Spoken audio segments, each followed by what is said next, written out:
Okay, we are live here on the Fondbites Bake Along 2.0. This is the fifth week, and we are just a couple of days for the Halloween. And I thought we should do something that is in the theme of Halloween. And when I looked out, what are the things that will be really very interesting? Most of the stuffs were like we kind of knew such things already, like the spider cookies and finger cookies and few other things, mud and you have the symmetry kind of mousse cups and all that. I thought we've known that before, and we could kind of do that. So when I was looking for some unique ideas, this sounded very interesting to me. The ghost donuts. Donuts by itself are a very interesting dessert, right? For kids. And for me, donuts by itself has to be like really very soft. It should have that right amount of sugar and salt in the dough itself in the first place. And then what are we going to do? Are we going to glaze it? Are we going to fill it? And then depending on whether it is a full donut, then obviously the dough can't be like too sweet. But if it is going to be a glazed donut, then you don't have any complementing flavor or sweetness to it. So I prefer the dough to be a little extra sweet. So and by itself, donuts when made at home has to be super soft, because we just can't have not a very soft bread in the form of donut. And it's because it is homemade, we have to put in that extra care to make it as great as it would be from any other super branded donut. So we are going to make also focus on, not we are just not going to focus on the ghost alone, right? We are also going to focus on the donut itself in the first place, and turning that dough into the ghost donut is just one part of it, the last part of it. And so we'll just start making the dough for the donut. Okay, so I have the ingredients ready with me. What I have is instant yeast. I could add the instant yeast directly into the flour and start kneading by adding lukewarm water or milk. The recipe card is just posted right on the Instagram page as well, and the Facebook page. You could refer to that to look into the measurements of the ingredients. The ingredients are right here with me. I also have a little bit of chocolate and cream to make ganache and show. That will be used for glazing the donuts. I have kept it there also because I want the yeast to get activated in the first place. I wanted to show that because if you are using active yeast or the fresh yeast, just in case, you have to activate them.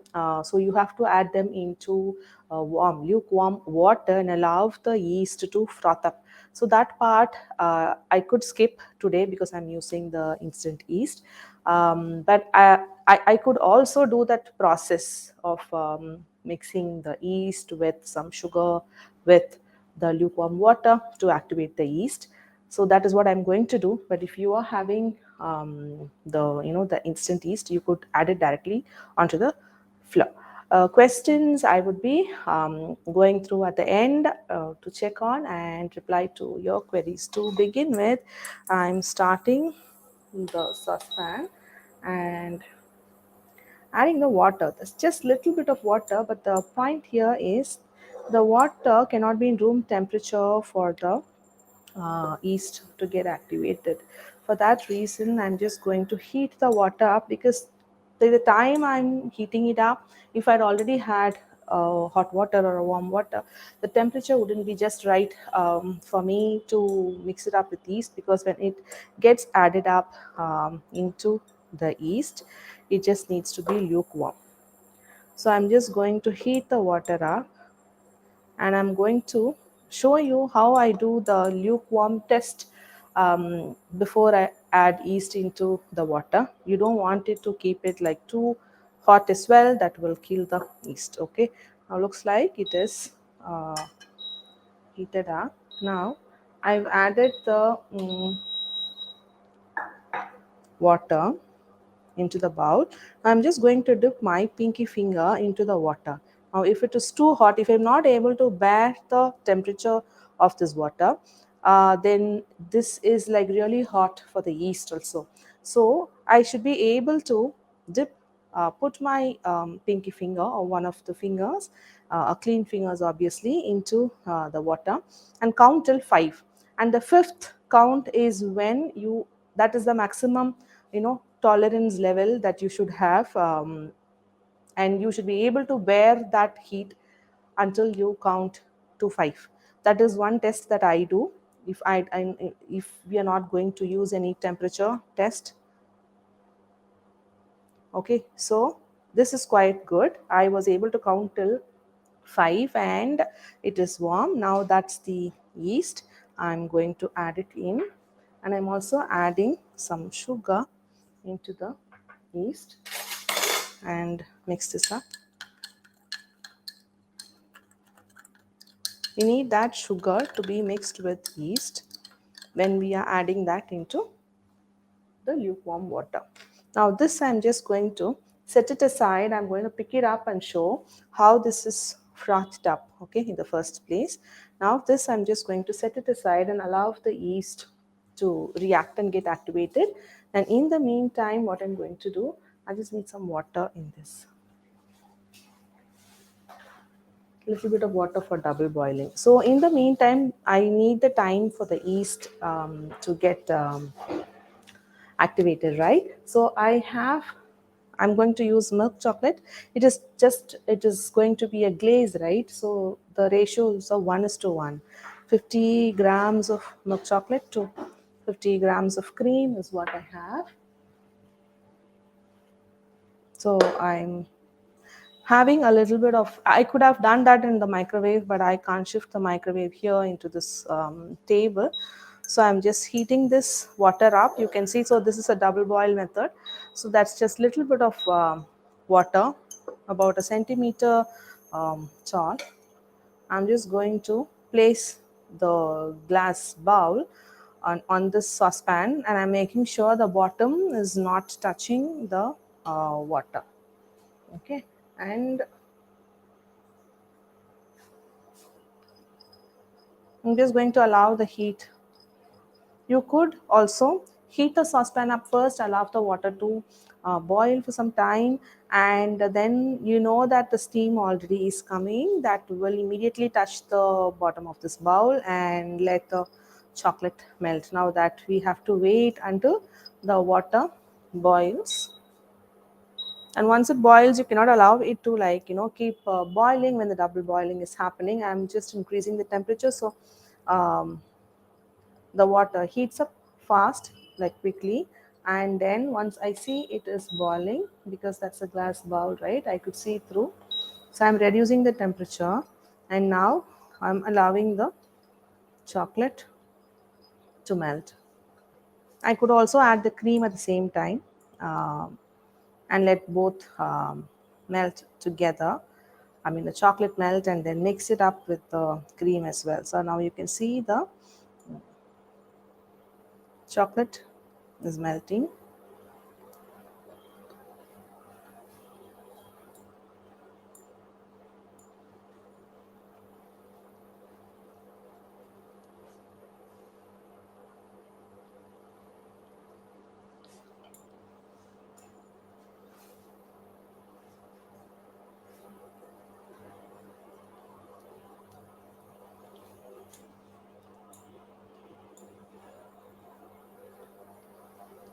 So once I see the chocolate, you see quite a bit of steam coming on the side, so I'm reducing the flame a bit on the induction.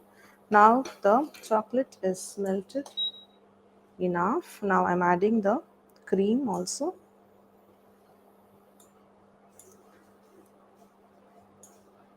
into the chocolate. I'm going to mix this up as well. And once the both are combined well, I will set it aside. And if needed, I will microwave this again, or a bit of double boiling will also do fine when I just have to coat one side of the donuts. Now this is done. I'm just going to lift this up carefully, just to wipe off the base and set it aside. I'm just going to switch off. Now I just have to start heating the milk. Pour this water out and then just give me the saucepan. Here, pour it here. Okay, so the ganache is done, and but then the ganache was done just to allow me the time to give for the yeast to start activating itself with the lukewarm water, the sugar that is added, and I set it aside. You can see the process is happening. I mean, you can't see, but I can see the process is happening. I'm just not going to disturb that for a while, and then allow that to react a bit more. You have to give it time, like say 10 minutes or so. So the next thing that I will do, which is part of the donut recipe itself, is heating the milk and then adding butter, and then to mix it until the butter completely melts and mixes up with the milk. Okay, so now milk gets added, and I'm just going to wait until the milk starts to boil on the edges, and after which I want to switch off and then add the butter. And with that heat itself, I'm just going to allow the butter to completely melt, and this will be used in the dough itself, which we are going to do it on the uh, jar, the KitchenAid. But now this is a very soft dough, an enriched dough which has eggs and milk. Okay, now the milk started boiling. I'm just going to switch this off. Okay, I will be needing the induction stove only after. Just going to put it down. Only when I'm going to fry the donuts back again, I will be needing the induction. Now, onto this hot milk, what I need to do is add the butter. Okay, and butter is quite soft now. It's been in room temperature, and now I just need to mix this. And because the milk is quite hot, now the butter will get mixed up, and I'm just going to keep mixing until all the butter is mixed really well. Now, as I was saying, this is a very soft dough, and I'm going to use the KitchenAid bowl.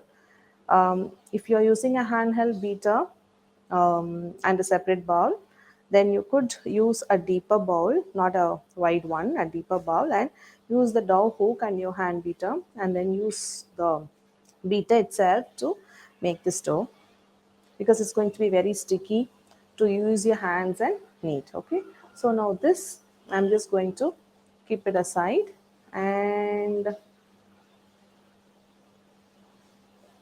okay, now I'm going to move to the KitchenAid. I have the dough hook here. um, Let me add the flour first. Okay,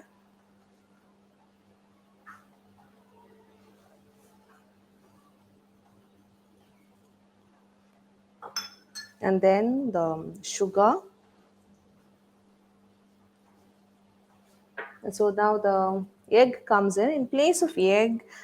For egg substitute, what you can do, add a tablespoon of cream, dairy cream, in place of egg if you're going to make this donut in the eggless version. Okay, and then salt comes in on top of this. Okay, and then I'm also going to add uh, the milk and the butter mixture. And then you don't want it to be like really hot, because again here that really hot milk and butter will kill the yeast which we are going to add on top of this. So I'm just going to mix it up and try and allow a little more time for the milk and butter to cool down a bit. That is added, and now I'm just going to pick up the activated yeast and showed to you before adding. So that's how it looks. Okay, you can see how it's frothed up. Okay, and it's activated now. So you know that now is the time that you can add the yeast into the dough. Okay, so I'm just going to completely transfer the yeast into the dough and use the KitchenAid. I'm just going to bring it in the middle.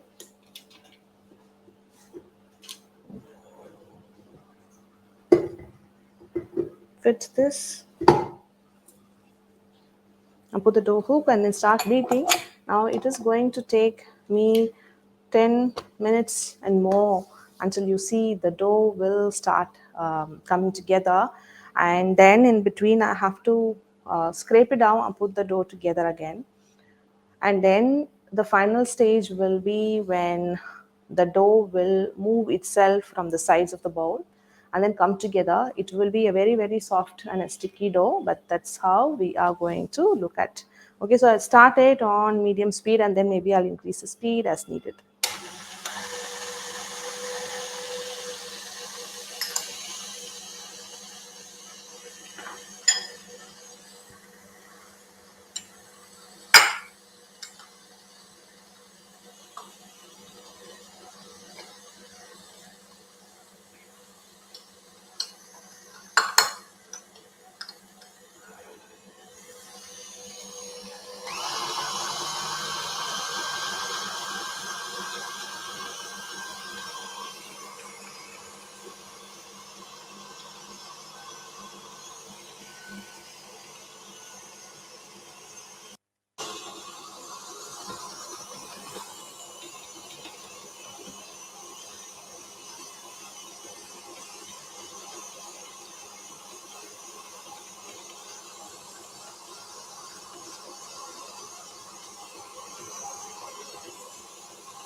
So I'm just going to check the dough. I'm looking for a silicone spatula. Just going to scrape down. That's just a little bit of dough. Like I said, don't want to make a lot and then make you people follow that recipe and do a lot of it.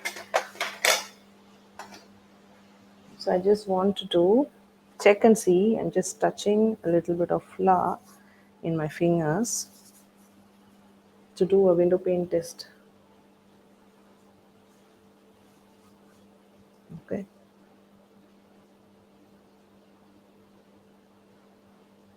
Like I said, it's a very, very soft dough. That's how it is going to be. So I'm just going to see if the kneading is enough. Window pane test is you keep stretching, and then if it comes without this crack or hole or break, then which means the gluten is formed and you're good to go. Now that this crack is forming, now I'll put it in, which means that I have to continue to beat or knead the dough for some more time, which is what I'm going to do, and wait for another 5 more minutes on medium high speed.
So now it's been beating for a while now. It looks soft. Now again, I'm just going to touch my fingers with little bit of the flour and going to pick up some dough and do the window pane test again.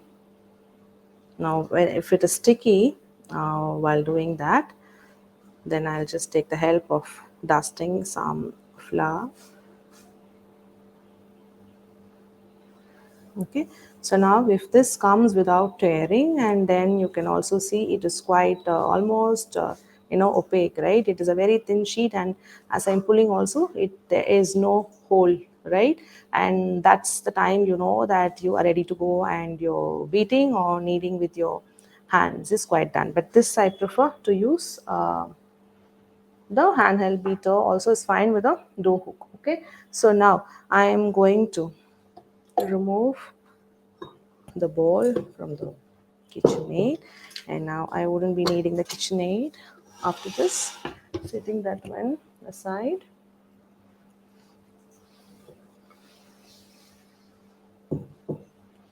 I'm just going to,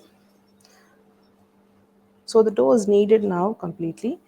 I'm just going to release this off this bowl and transfer it into another glass bowl. And in this glass bowl, I just want to oil the glass bowl a bit. I have a little bit of the oil.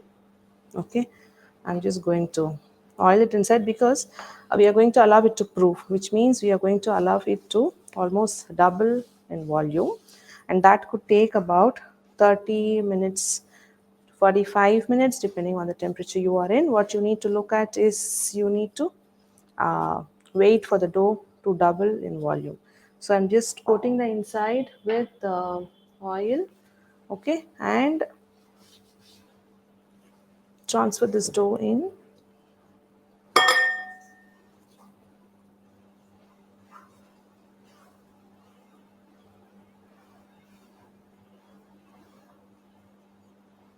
Like we are making like really very few number of donuts with this recipe, but that's fine.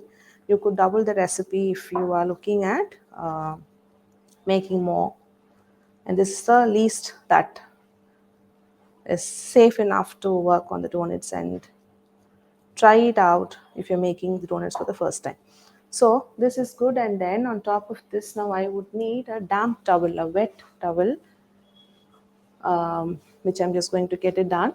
Now this I need to cover it with a towel that I will put it in water and then squeeze it, remove of all the excess water, and then wrap this up and keep this in a warm place. Warm place, which means like any of our tropical houses are quite good, or sometime inside kitchen where the cooking is going on, and then we know that room is warm enough, and that place will be good enough for the proving to happen a bit faster, which is the ideal 30 to 45 minutes that we say happens in a warm place. And if that place is really cold, and if you're working in a AC environment, then it would take a little longer. So instead of the timing, what you have to look at is the doubling of the dough. So now this is the dough that I'm going to cover.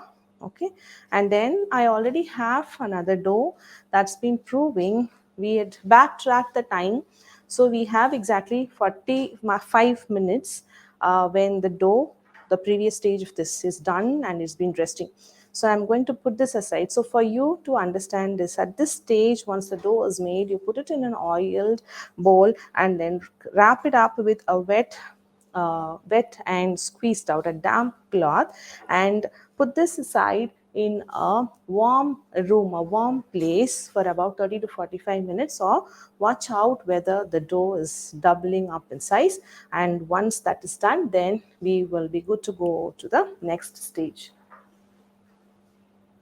Now I'm just going to get that bowl which I had made and kept it, and it's been proving. Okay, so you can see the how the dough was placed. That's exactly the same recipe that's been used on this one as well. And now you can see the dough is doubled up in size. Now this I will have to knock it down and start rolling it to giving it the shape. Now we are making donuts, right? So what I have is the silk pad onto which I'm just going to add some flour. Okay, and I'm just knocking it first, releasing that little bit air that would be formed because of the rising in the volume. It's doubled in volume. Never mind, the sticky dough is going to give you a really soft and yummy donut. So we just try and understand how we are going to work with this. Just a little bit of flour.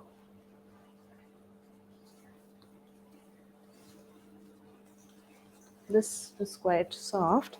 Now I'm just going to use a rolling pin.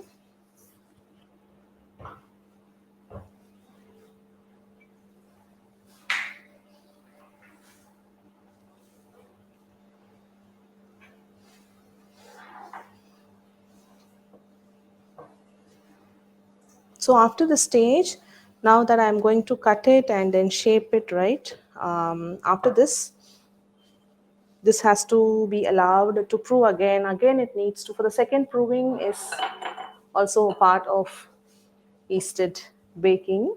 And now this again will be cut into shapes and allowed to go to rise in shape again. Okay, size, it will rise in size. Now what I have for the donut is 7.5 centimeters. I mean, it's like a really huge donut, but that is needed to make the ghost's face. So you want the hole for the eyes and the mouth to be intact even after doubling in size. When you're frying, you don't want the eyes size to be, shrinking and merging together. So this is a size that I am also going to make the regular shaped donuts, because I just don't want to make it look like this entire recipe is made for ghost donuts, but this is like a really yummy donut by all means itself. So first, let me cut out circles.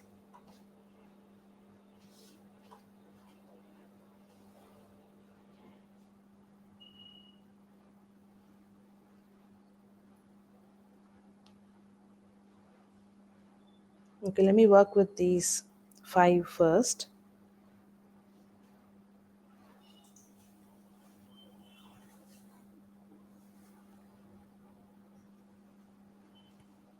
Let me just touch a little bit of flour so I can just avoid the sticking of this extremely soft dough. Okay, so I'm just going to remove off the excess and place it aside. And I will be kneading it again. I will re-roll it to make more donuts. Okay, so this I'm going to put it back into the bowl itself, and let me just make sure it's not overly sticky.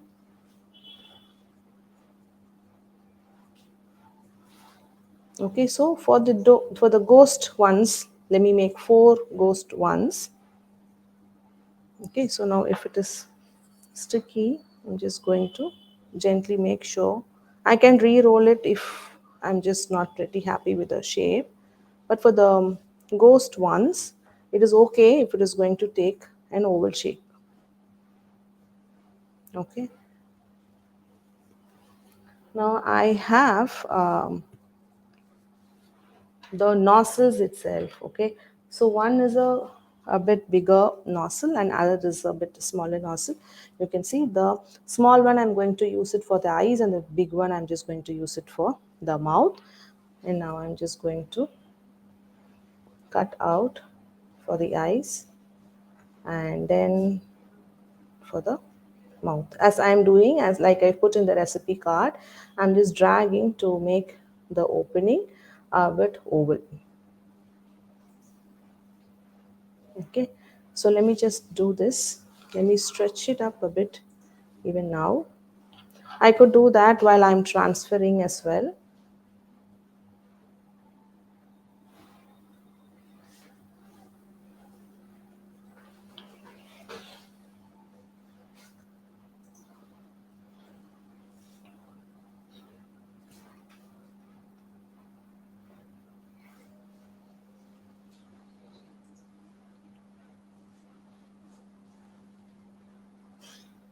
So cutting out the eyes, 2 eyes, and then with a bigger nozzle, cutting out the um, mouth. Okay,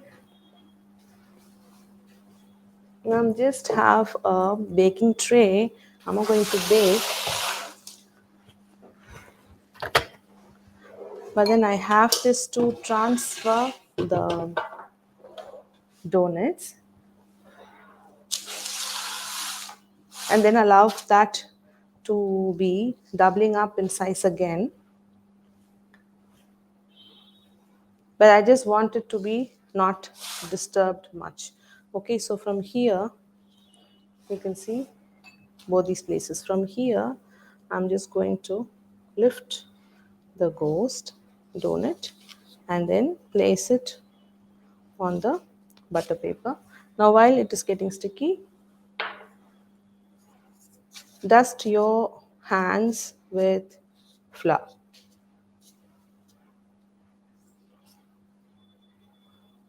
Okay, so now again going to dust and pick the donut and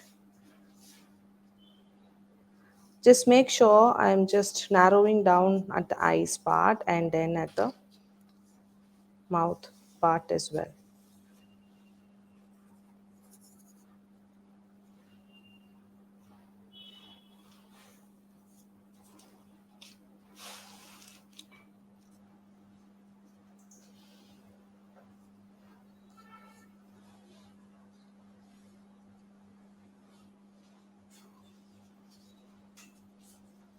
So it's okay, the shape distorts a little bit because it will double up in size and the thin sheet will become thicker because it's going to increase in volume, right? So just make sure the face at the mouth part is quite narrow and then you could replicate the ghost's face in this. And now that I have already one, I'm just going to knead it back and very very gently, you don't have to knead it like really very hard. Again, just not even kneading it, I'm just dabbing that down and going to use the rolling pin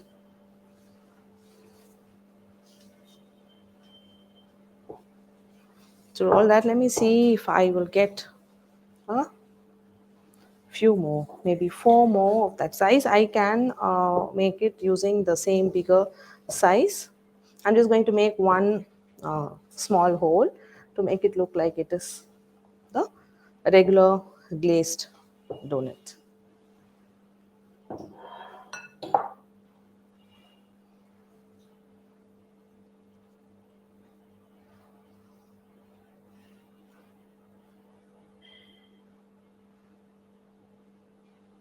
Okay, so removing the excess out first. This you can put it back and then you can knead it as well.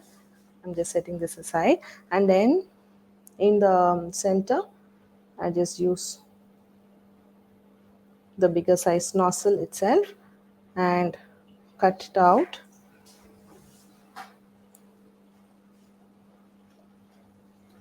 Okay, so now this again going to transfer it very gently, dusting flour onto the fingers each time because you can see this is quite a soft dough.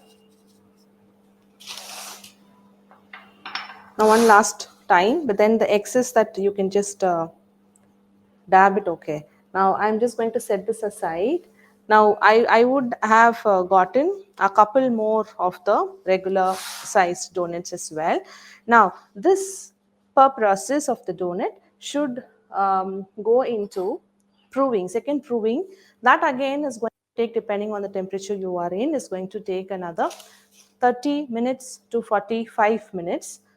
This I'm going to put it aside and we will have to be doing it after 30 to 40 minutes, right? But then I have another batch which we have backtracked. So at this time of the hour, we will have the second proving done, and the shaped donuts are already proved and ready. So I'm just going to put this aside, and then I'm going to get the induction stove and the oiled frying pan, and then we will start frying our donuts.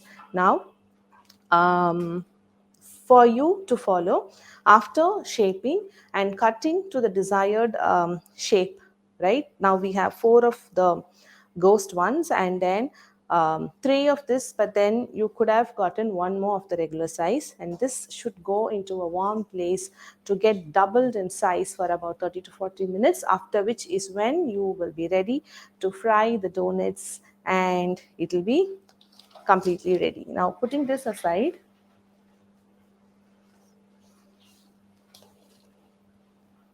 now what I need on top of this is, so that dough is going to get the second proving done, and that is going to take 30-40 minutes. So let's not um, keep us all waiting. So before I get the bag that's already done with the second proving, let me get the frying pan with the oil. You need, depending on the size of the frying pan, um, you need oil. So it's a flat bottomed frying pan, right? Because it just needs to be placed quite comfortably on the um, induction stove. So there is quite a bit of oil. So depending on the size of the frying pan and how deep or wide your frying pan is, you could add water. So what happens when you put in the donut in it, you don't want the donuts to be frying on a not enough oil, and then the donut goes to the base of the frying pan. You don't want that donut to be touching the base, but then you want it to be frying and then swimming in the oil. So that much oil is what you need. I'm switching on, and then here I'm just trying to figure out. So the temperature of the oil, now let me get the proofed donuts.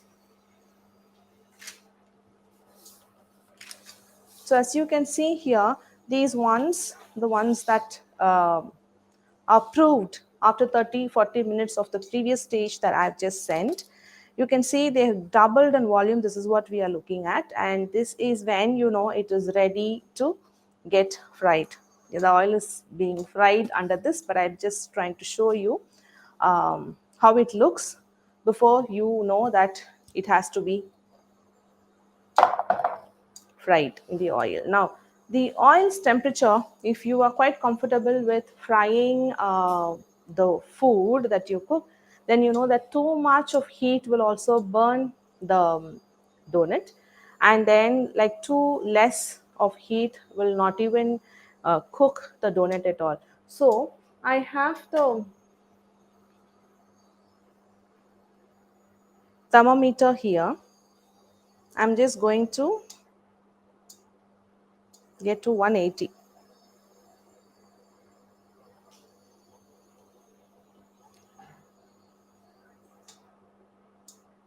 And then using induction, there is always this trouble that the temperature rises, and then to manage it to stay at that one temperature is quite a task. So let me just wait.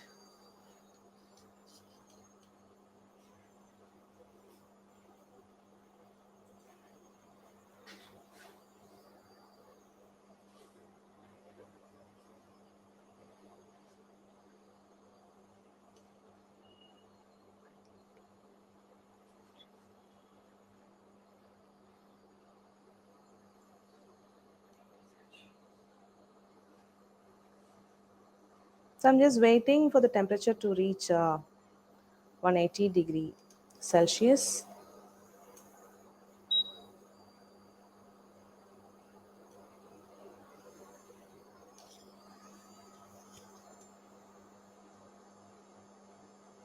So that you have to be sure that the oil really heats up to that right temperature before you're frying any yeasted dough.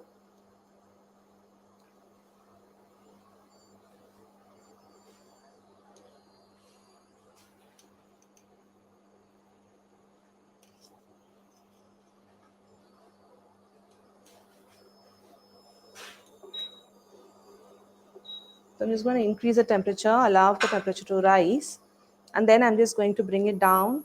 So I know that it's going to hold on approximately somewhere within the 180-degree Celsius range.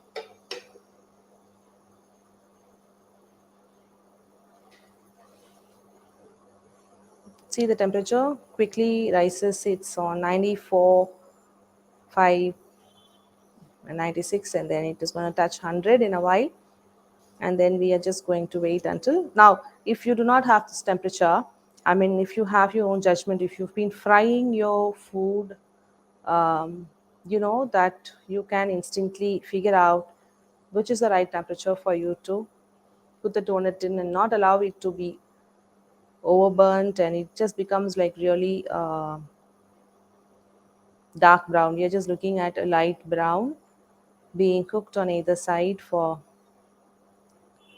30 seconds is what happened to me. But then depending on the temperature that you're working, you could allow it to fry on each side even a little more than 30 seconds.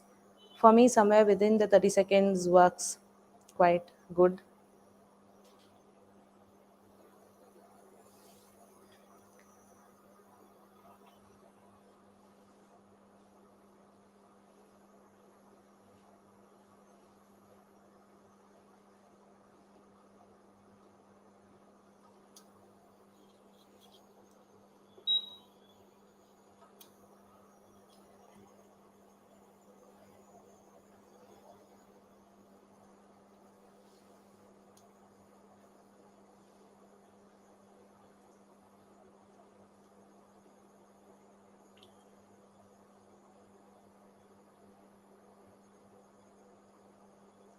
I wish we had heated up the oil a bit so we could have avoided this wait time. But if the oil is not quite hot, then we can't be frying the donuts.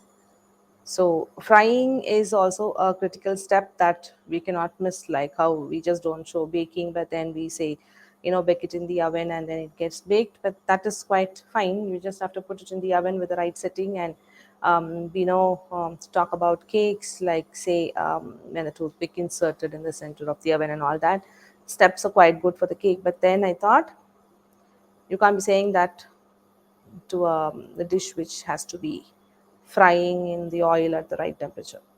Now, once it reaches 180, now it is almost 160.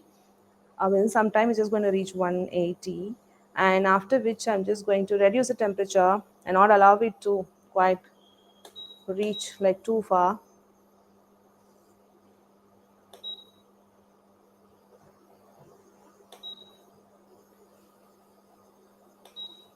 Now it's 170.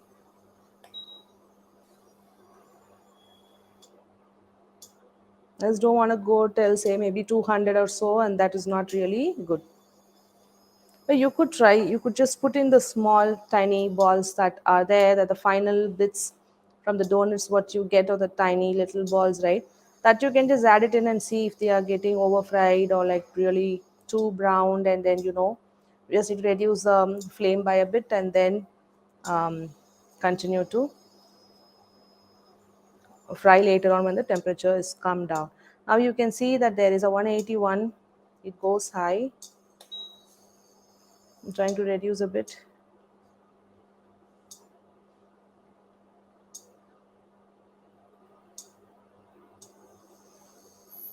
Just going high. So to control this, what I'm going to do, I'll see if it is going really high or just going to stagnate somewhere. So what I can do, switch it off for some time, allow the oil to cool down. So this is that's ways that I've figured out how to keep the temperature of this particular oil that I'm using in this particular stove to control.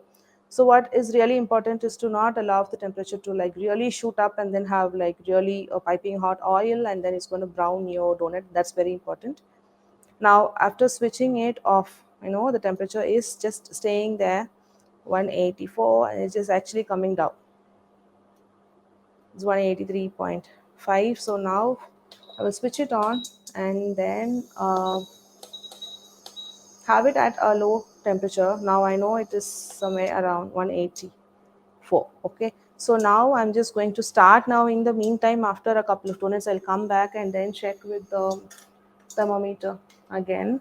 So the first thing I'm going to do is use a tiny little bit that's been cut out to see if the frying happens seamlessly. So I'm just going to allow each side for some time until the golden color starts appearing.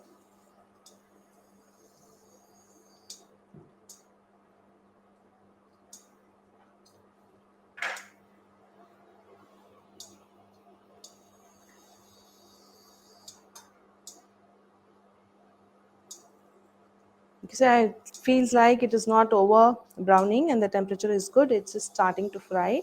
And because I need 30 seconds on each side for it to turn golden brown. Okay, so after this, I'm just going to start frying the regular ones first, and then we'll go on to the ghost.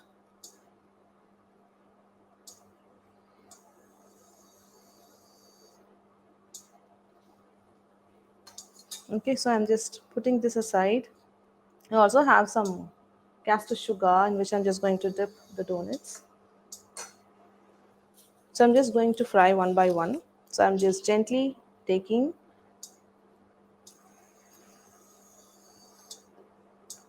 then allowing one to fry. I'm just going to do one by one because you have better control on what happens to that one donut, because each donut is precious. Like you can't be doing like your regular house cooking, and unless you are really experienced, you can do that, like frying 2 3 donuts at a time, because you don't want that, one donut when you are picking, and then it just over browns the other one, which is just staying there in the oil and being fried. You don't want to do that.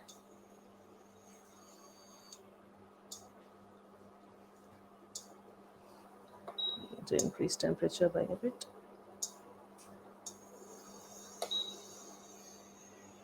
So now I'm just going to flip this over and then wait for that one side to have that light golden shade. And then what I'm not going to do is I'm not trying to keep on flipping it like any other cooking, frying things when you are doing it for your house. Like it's okay for us to keep on flipping a dish, but here I'm just going to avoid flipping it quite often. I'm just going to allow each side to get fried until it is just done.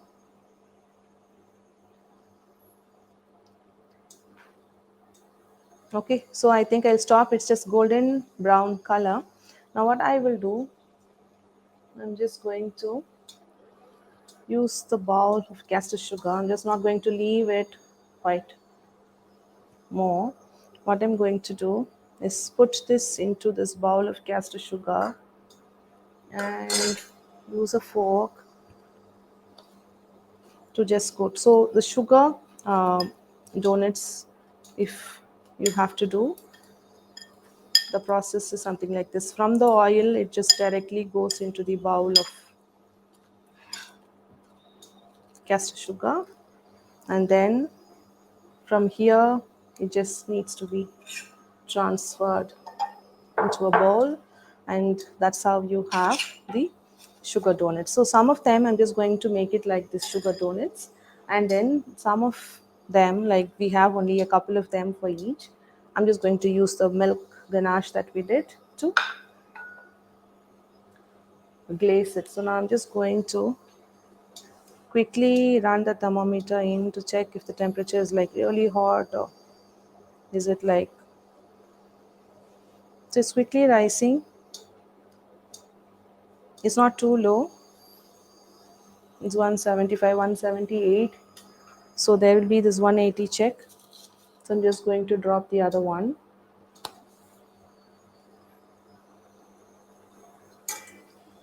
I'm not flipping, I'm just moving this to one side. So if at all you're just seeing it through the one of the cameras, it will be quite visible to you. So this one, I'm just going to allow on the sides. I'm just checking if it is browned enough on the bottom. I will flip it over. So you have that right color is what you're going to look at. The right temperature of the oil is important, and then the right color on one side, and flipping it only once in between. And then once you know that each side has this golden brown color, then you know you have to transfer it onto the plate. I'm just checking the color. I know both the sides have this really really lovely golden brown shade. I'm just going to put this onto a plate of lined with tissue paper. So what happens is just going to absorb the excess oil. So I'm just going to leave this here handy. One more.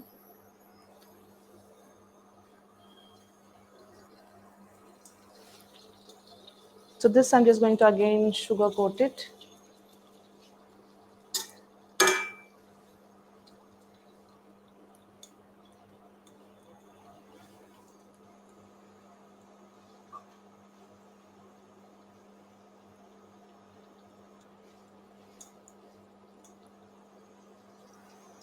Turning it.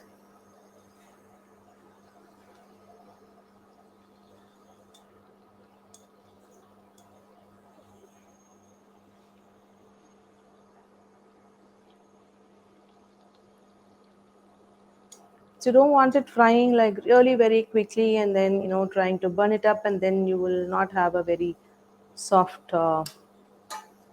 donut.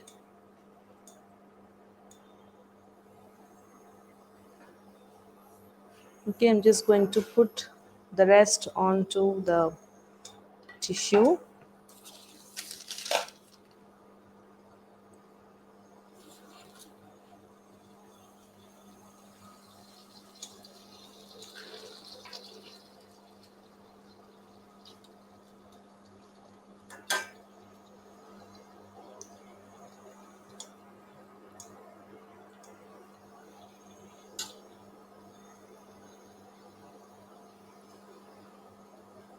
Yes, I'm just checking the sides to see how much has it browned on the underside before I decide I have to flip it over.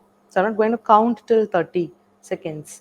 I'm just going to wait until the bottom I feel has changed color, and then I know I have to immediately remove it out of the oil, transferring it into the bowl of, a plate which lined with a tissue. Now then, our hero of today, the ghost donuts, go into the oil to get fried. Okay.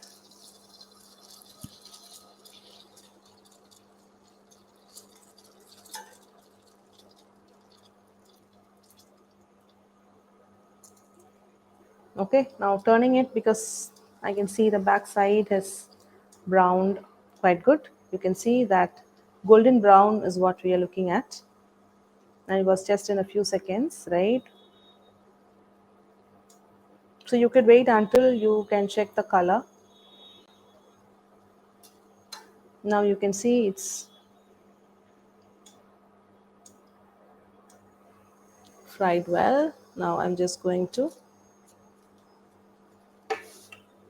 put this again in the plate which is having the tissue, so the excess oil gets drained.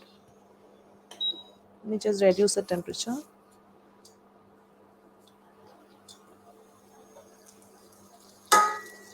We have three more to go before we are done with all. And then if I don't fry it now, if I set it aside and then start checking on your queries, then these dough will be wasted. So these can't wait. So let me just finish frying up.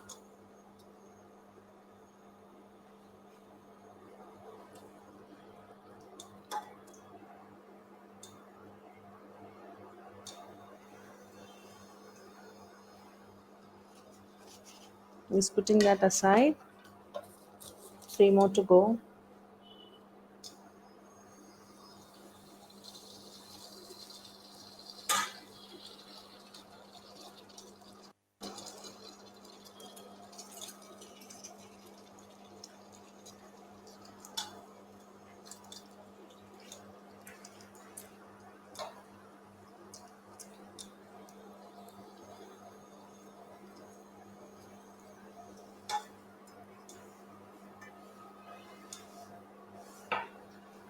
Removing these.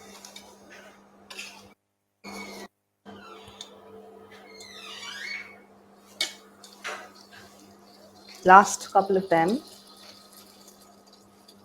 And the last one, I'm just going to put it onto the castor sugar bowl.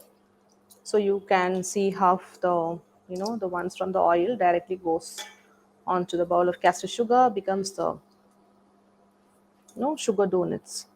They're just coated with sugar. I don't have, like too much of chocolate or glaze or anything. I like it that way, not too much of filling or anything. So this also goes into the tissue paper. So this last pie, and this what I'm going to do.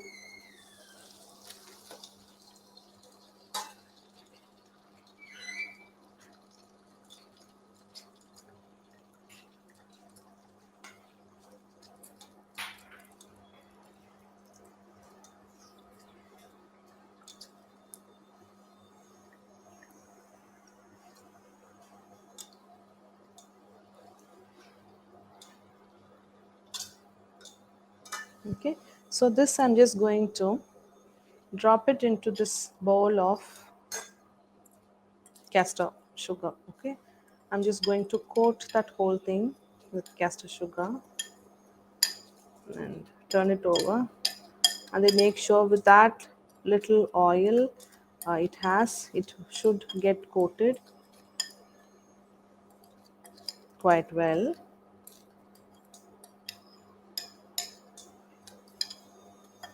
And once after that, then you just remove this gently from this, before which I just want to gently transfer this really hot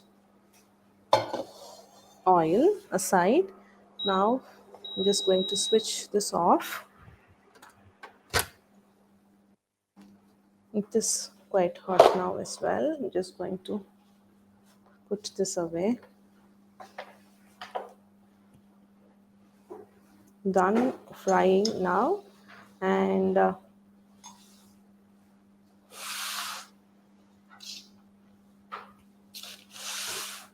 onto this one, we have this sugar coated regular shaped donut, and then we have the ghost also, that is sugar coated. Okay, that's the castor sugar. And now what we have, this, let me just give it away. Sorry.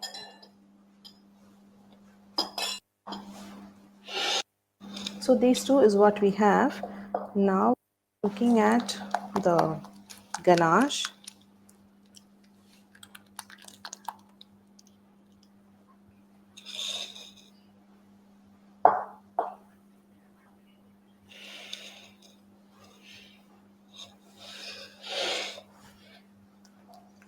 So the milk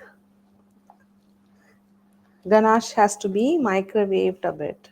Just send this in to get microwaved so it just gets soft, and then we can just glaze up a bit. Okay, so let me keep the ghost guys together. So it is warm now, but then I know they are as delicate as it is like the dough that you saw, but then they're quite soft. I'm just going to allow it to uh, cool down a bit, and then I'm just going to spread it out and then show. So this is the guy we've been looking forward to having today. You can make all of them as ghost as well, that you know that we have Halloween coming up. You can regular ones. I thought maybe not just today. I just want you guys to, keep doing this whenever, say, maybe you have an order for donuts, or then you have a dessert table where you can make donuts as part of the rest of the desserts that you're doing and all that. I just wanted one nice donut recipe that can be a keepsake for you guys to, keep working. And that is why I also wanted to show the regular glazed donuts.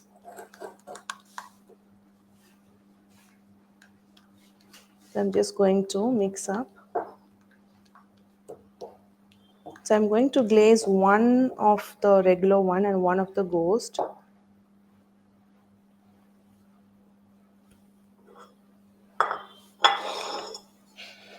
Let me take a regular one. Okay, I'm just going to use one side and then dip gently and then just pull it out and drip off the excess a bit. Okay, and then on the sides I'm just trying to see if there's not too much dripping, and then they are good to go. I'm just going to place it on the plate. I'm just picking one pretty guy that I can pick up. Okay, glazing exactly like the regular one,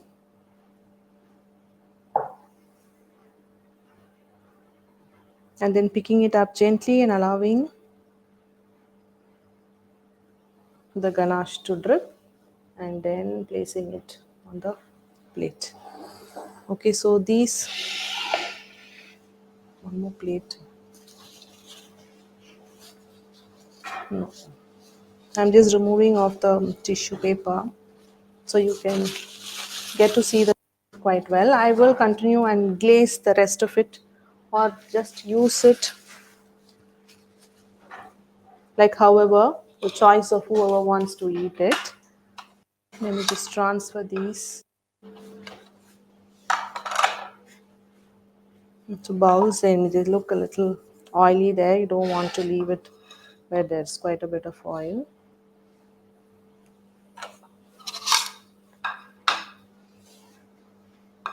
So I'm going to pick up one and then show you how soft they have turned out. So which one should I pick? So this needs a little more time to set. The chocolate and the ganache has to set well. Now let me pick up one of this. Okay, and then you can see how soft it is. Okay, and pulling it away you can see how very delicate and soft, the inside of this donut is. And that's something that I thought, it has to be in your dessert list. Donuts, if ever you have to make donuts again, I suggest you use this recipe. You can see very soft they are. But then also I just wanted to keep the this particular recipe really very soft and very difficult to handle. That way, what really happens is, now if you're using any other regular donut recipe that you've been using, if you're going to cut out on the nose and the mouth, this very narrow part, which is the joining part of the both the eyes, and this part kind of gets very brittle. If you know that your regular donut recipe has worked really well for you, which I tried, but then this part is getting brittle and it is not very good to eat. For that reason, I thought I have to find a recipe that really works out. Even if it is very tricky and difficult to handle, I thought we needed something that will work even for this very, narrow uh, parts of the donut to be very soft. So now you know that you can have a dough and then have it in any shape, not just for ghost. You can have it in any shape like the regular ones or these ghost, and then maybe you can make cut out in any shapes and make the donuts in the way you want, which is also going to be really very soft and has the right burst of flavor. And then you know how to also do it with sugar coat, and then also you know how to glaze it. Well, obviously you can do with white chocolate or the dark chocolate as well, and you know how to make it a little more colorful with the sprinkles and all that, or maybe choice of nuts and all that on the top. Okay, so with this we have come to the end of the fifth week of Fondbites Bake Along 2.0. Signing off. See you all after a couple of weeks. Bye.